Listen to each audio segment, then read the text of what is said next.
Hingga alas 6:35, marami ka nagtutok sa Newsline Patrol. Kini ang pinagawa ng live broadcast sa mga balita sa lalawigan sa Dinagat, ang lungsod sa San Jose. Kumusta na si Mayor Alan Do Cicleo? Maradyaw na gabi, ug ang Vice Mayor Mario Pagunas nagtanaw sila ron. Ay ang ato ading mga kaigsunan niya sa Municipal Local Government Unit, ang ilahang mga cable connection niya na sa ato ang nagtutok. Thank you so much sa gihatag na support sa ato ang ma-update Batangon na Mayor. Si Mayor Alan Do Cicleo nagtinguhan din siya nga mapadayon ang kalambuhan sa lungsod sa San Jose, labi na sa natan sa turismo ug infrastruktura. Para sa ato mga lokal na balita, balikan nato mga igala ang Provincial Development Council.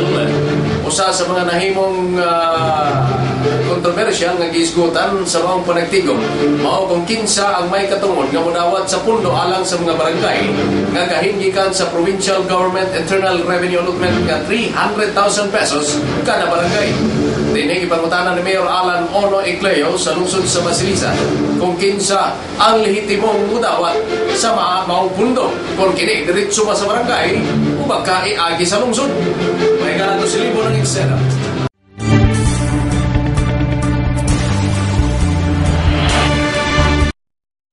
Sa malampusong paglusad sa pinakaunang Provincial Development Council sa lalawigan Sinagat, human kini na desisyonan nga opisyal na og usa ka lehitimong probinsya sa nasod. Human usab sa gipagawas nga resulta sa Korte Suprema.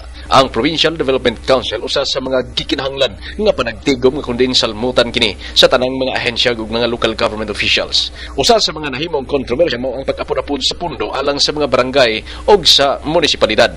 Usa sa nga gikwestiyon sa mga mayor nga kung asa padulong ug kinsa ang may otoridad nga mogamit og gasto sa 300,000 pesos nga share alang sa mga barangay nga gipaksi gikan sa Internal Revenue Allotment. Sa maong panagtigom, gipangutana sa mga local government unit officials sila bina ni Mayor Alan Ono Icleo sa lungsod sa Basilisa kung kinsa gayod ang may katungod nga modawat sa 300,000 pesos nga share alang sa mga barangay.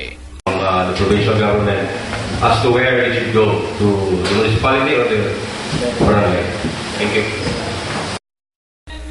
Sa maong pangutana, giklaro kini ni Acting Provincial Administrator o mahusay Presiding Officer sa Provincial Development Council nga si Mr. Jojo Marcos nga nasabutan ang maong kwarta alang sa mga barangay nga 300,000 pesos idalod kini ngadto sa local government unit concern para masusi pagklaro og maplano pag-ayo gikan sa ilahang mga municipal engineer. San Jose, inhangyo ang MPDC na kung pwede sa munisipyo ni Jamlo ang para sa barangay.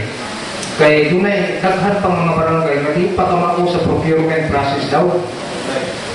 So it would be if what is feasible kung dili pwede sa direkta sa barangay, ang munisipyo siguro Klaro nga usa sa mga gikonsiderar sa provincial government sa lalawigan sa Dinagat, hilabi na ang Provincial Planning Development Office nga ang proseso o insaktong pagproseso sa mga pagsumiti og mga proyekto alang sa gamitan unya sa swing budget. Hinungdan nga mao kini ang nahimong rason nga mas paborable ang PPDO nga adto i-download ang budget para sa mga barangay sa mga munisipalidad. Alang sa pinakaulahing mga balitang impormasyon, prayon sa pagtutok, Newsline Patrol.